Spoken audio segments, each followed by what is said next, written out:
Okay, this is the part 2. Thinking for yourself. Truly, I stumbled across the truth for myself. And it isn't airy-fairy, it isn't ooga booga, it isn't hocus pocus, but it is pretty horrifying. And it's not something off the wall. You know it. You've just been told not to think about it. You've just been told not to consider it, because it's in the naughty box. You've been told never to think about such a thing, but it's right there. And I went through the process of deductive reasoning. I look in the early 2000s, when everything was overtly rotten and messed with, and we were fooling around in the Middle East, and we had all this 9/11 nonsense. I knew something was up, but I didn't know what. I was in my early 20s. I didn't know what was going on, really. And over the subsequent years, I did look for the truth of what was going on, but there was always this wall. There was always this... It never went anywhere. All the things that were offered, they never went anywhere. There was never anyone who was culpable. There was never any... It was always some ooga booga group, the Illuminati or whatever. It never went anywhere, which was the intention. They were all red herrings to try to get people to chase ghosts. So I eliminated everything which just went nowhere. And then I was left with a particular problem. Something which I had been told since I was a kid never to even consider. But it was the only thing that was left. And I made sure of this. Absolutely, positively certain of this before I looked at it. I can't say what it is. I can't tell you, because if you speak this, you get canned immediately. All I can do is encourage people to have some guts and have some intelligence and look for themselves, even at the things which seem distasteful. And no one told me anything. I swear that. No one told me anything.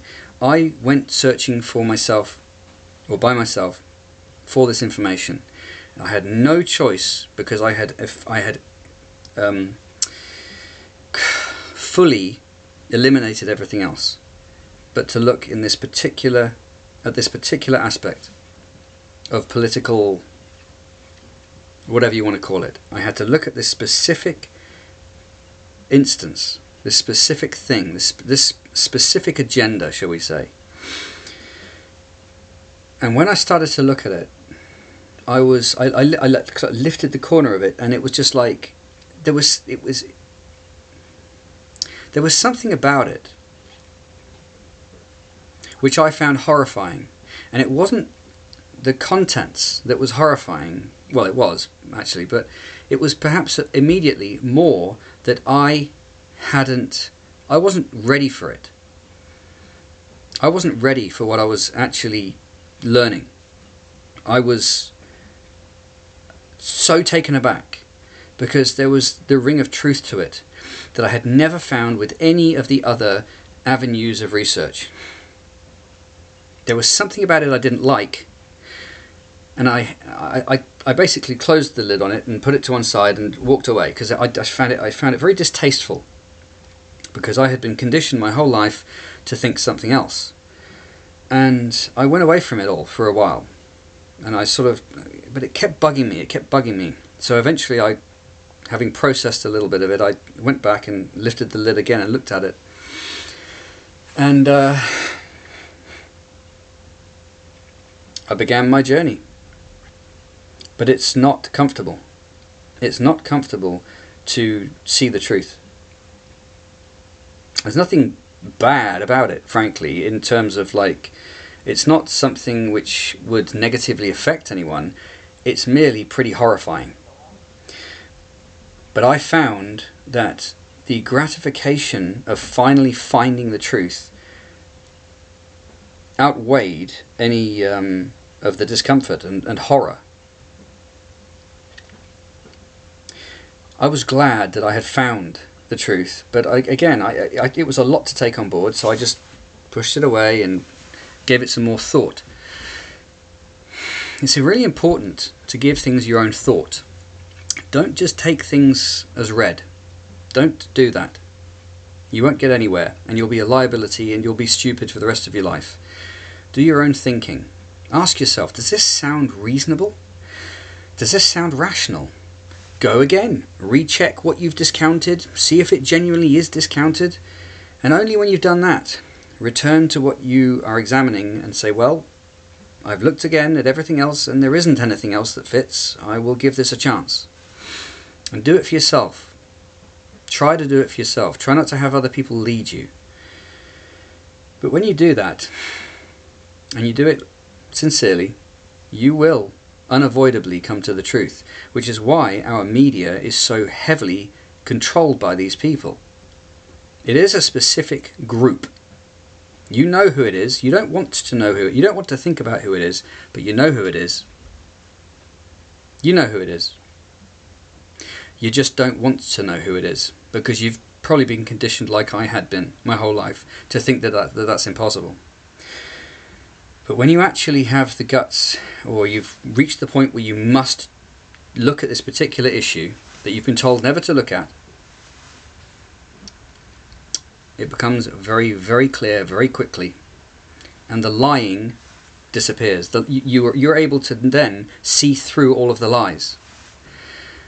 The reason our media is so controlled is these people are trying their hardest to keep you blinded and distracted to what they're doing.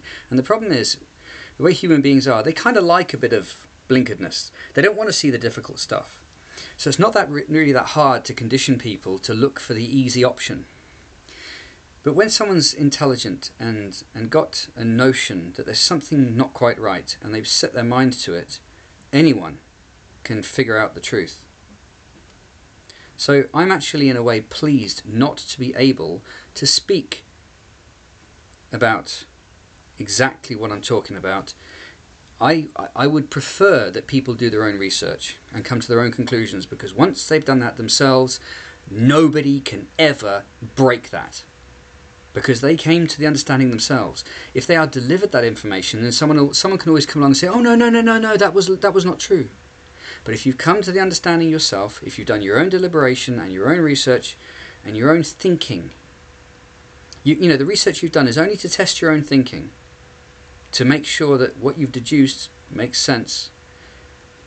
It's unshakable. And these people don't want that. They want you stupid, they want you non-thinking, and they want you under their control.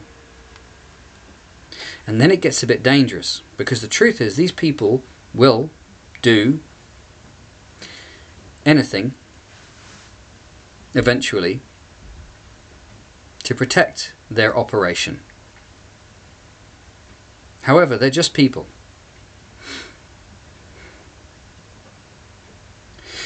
So you have to decide what you're going to do.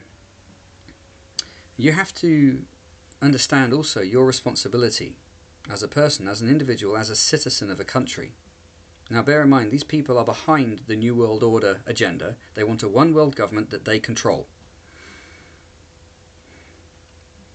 Don't believe it if you don't want to believe it. I don't really care. I mean, I do care, but I'm not going to sit here and convince you. You've got to do your own research. And I would hope that if you're actually listening to what I'm saying, then you've come to the point where you want to actually find out what's going on.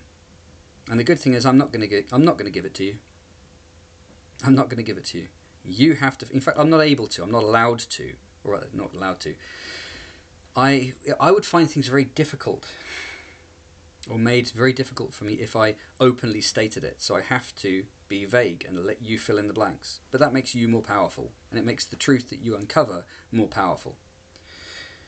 I've kind of lost the thread of where I was going now, because I'm also thinking about this being almost another almost 10-minute long video, which I have to keep under 10 minutes so that it actually sees the light of day.